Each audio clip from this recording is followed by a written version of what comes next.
Takulandirani pasamamveta YouTube channel ndipo mu video iyi mukhala mukumva za momwe bwalo la milandu lafotokozera pokhuza nkhani imene zipani zosiyanasiyana anapereka dandaulo bwalo la milandu pa nkhani yokhuza machini a smartmatic omwe adzagwiritsidwe ntchito povotera.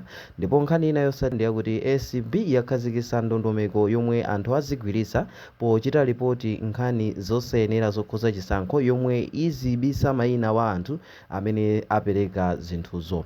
Ndipo nkhani ina yotsatira ndiyokhuza anthu atatu amene adagwidwa ku area 25 omwe akukhuzidwa ndi milandu yosiyanasiyana yokhuza kuba komanso kupha. Kotero khalani pompo kuti muonere video iyi. Munkhani yathu yoyamba, bwalo lalikulu la milandu lati lipereka chigamulo chake pa dandaulo la zipani za ndale lokhudza makina otumizira zotsatira zachisankho mwezi wa mawa. Zipani za Democratic Progressive DPP, UTM komanso nzika zina zokhudzidwa zikufuna kuti makinawa awonekedwenso asanagwiritsidwe ntchito pa chisankho. Pakadali pano oweruza milandu Chimbiziyani Kacheche wati bwalo lipereka chigamulo pa nkhani atamva pempho la mbali zonse. Daniel Zimba ali ndi nkhani yonse.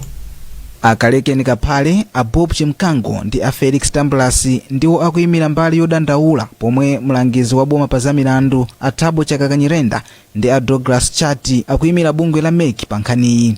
Poyamba, bwalo lalikulu linalengeza kuti limva pempho la odandaula pa nkhaniyi pa 28 August chaka chino. Koma kumayambiriro kwa sabatayi, oyimira bungwe la MEC anapemphanso bwaloli kuti lisapitirire ndi chiganizo chowunikanso pempholi. Lachinayi, oweruza milandu Chimbiziyani Kacheche anati apereka chigamulo pa pempho la mbali zonse ziwiri kuphatikizapo pempho lakuti nkhaniyi imvedwe mwamsanga sabata yamawa. Mmodzi wa maloya amene akuyimira odandaula pa nkhaniyi a Felix Tambulasi wati ndiokhutira ndi momwe mlanduwu ukuyendera. Awunikire kuti zinthu zija normalizazi aja zosatira zikabwera kowerengera kwake koko zizikachitika bwanji. Lero kuti ayi mema malamulo amene akunenera zimene zimayendanso kuti kukhala kuti no zimati manyo osati kugwiritsa ntchito mashini aliwonse iyayi.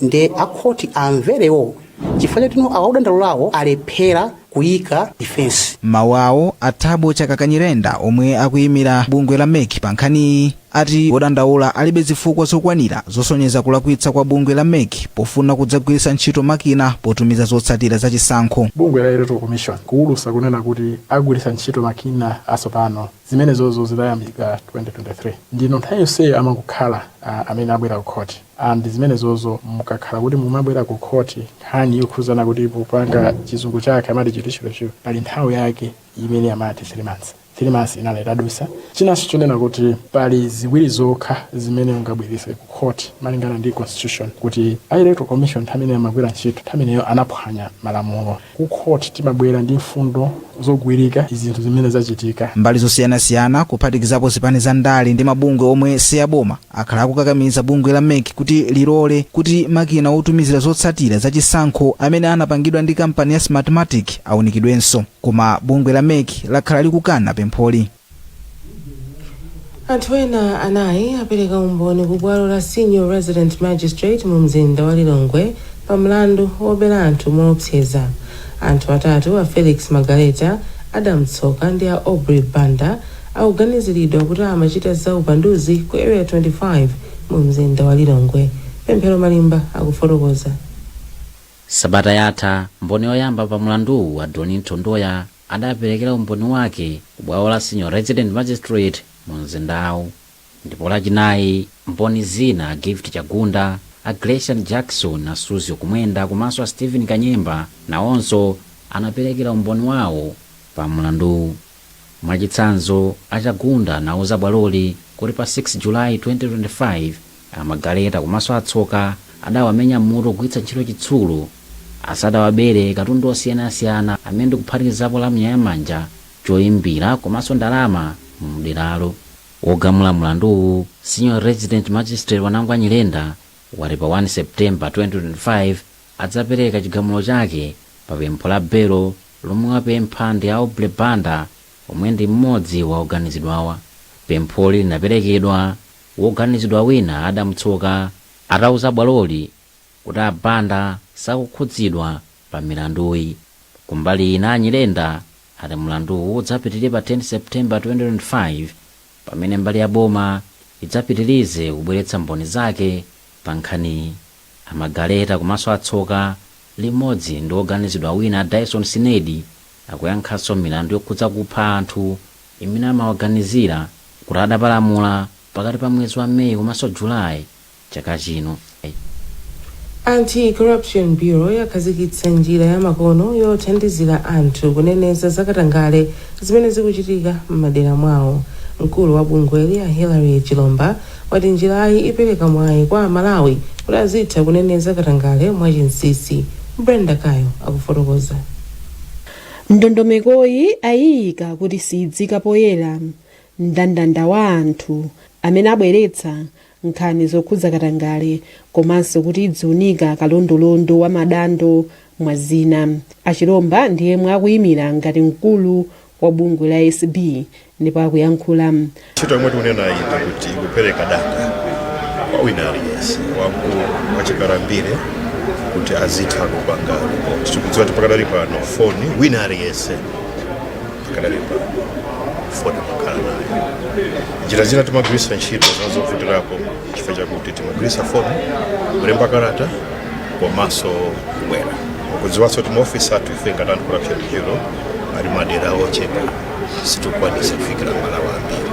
Mkulu wa bungwe la Center for Social Accountability and Transparency Awiri Kambwandira ati ndondomekoyi ndiyofunikira ponena kuti zithandizira Amalawi ambiri kutsina khutu adindo pa nkhani zakatangale makamaka amene ali m'madera ovuta kufikako. Komabe Akambwandira ati ngakhale kuti ndondomekoyi yabwera mu nthawi yake, chofunikira kwambiri ndi kuti bungwe la ACB liziyankha nkhani zomwe anthu akutumiza. Tikukhulupirira kunena kuti pobwera ndi njira imeneyi anthu amene amakhala kutali ndi maofesi a ACB azikwanitsa ndithu kumapanga ripoti nkhani zakatangale. Katangale akuchitika pena paliponse ndiye zofunikira kwambiri, koma timafuna tinene kuti chofunikira kwambiri nkunena kuti ACB aziti akalandira nkhani zimenezi azichitapo kanthu kumapereka feedback pa Chingerezi kwa Malawi.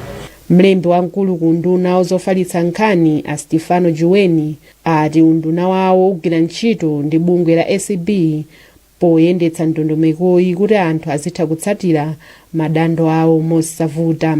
Tizanzeru kuti mukudziphwanya ufulu wanzako chifukwa choti kuyandika tundu amene nde choyambirira chikuyenera kukhala chimenecho Anti-Corruption Bureau akuyenera kudziwitsa anthu. Kenako ifeyo ngati government tionetsetsa kuti tiapatse support makamaka masungidwe ndi mayendetsedwe ntchito application imeneyi. Ndondomekoyi ayikhazikitsa ndi thandizo lochokera ku bungwe la United Nations Development Fund UNDP. Chiwonetsero cha zaulimi cha chaka chino chayamba ku Trade Fair Grounds mu mzinda wa Blantyre. Nduna ya zaulimi Sam Kawale yatsekulira chiwonetserochi lachinayi. Mmawawo Akawale alimbikitsa alimi kuti azitenga ulimi ngati business. Chimwemwe Mangazi wadza ndi zambiri mu ripoti ili. Chiwonetserochi chomwe chikuchitika pansi pamutu wakuti kutukula chuma cha dziko ndi ulimi wa malonda pogwiritsa ntchito njira za ulimi zamakono wasonkhanitsa atenga mbali omwe akuonetsa za ulimi ndi umisiri wa makono. Akawale adalongosola ntchito zingapo zomwe boma likuchita pofuna kusintha ulimi kuphatikiza pologalamu ya Mega Farm yomwe inayamba mu 2023. Chaka chino tikuonetsetsa kwambiri pa nkhani yopiritsa mtsogolo ulimi makamaka pa nkhani yokhudzana ndi zipangizo zamakono ku makina, zipangizo zamakono ku mbewu komanso fertilizer amene tikugwiritsa ntchito. Kwa nthawi yayitali takhala tisakukolola zokwanira kuno ku Malawi chifukwa maganizidwe athu ndi achikalekale. Pafunika tisinthe, muchizungu timati mindset change. Anthu ambiri amaona kuti mmene tinkapangira makedzana zikhoza kuthekanso chaka chino kapena kupita mtsogolo. Ayi, ndi chifukwa chake chaka chino chilichonse tumakamba za njala. Ifeyo ngati unduna tapanga china chilichonse chothekera kubweretsa mbewu yocha msanga yocha kwambiri, mbewu zobwezeretsa chonde munthaka, fertilizer otsika mtengo, wina kuchita kuyamba pa 45,000 kwacha pa bagi, wina 65 wina 75.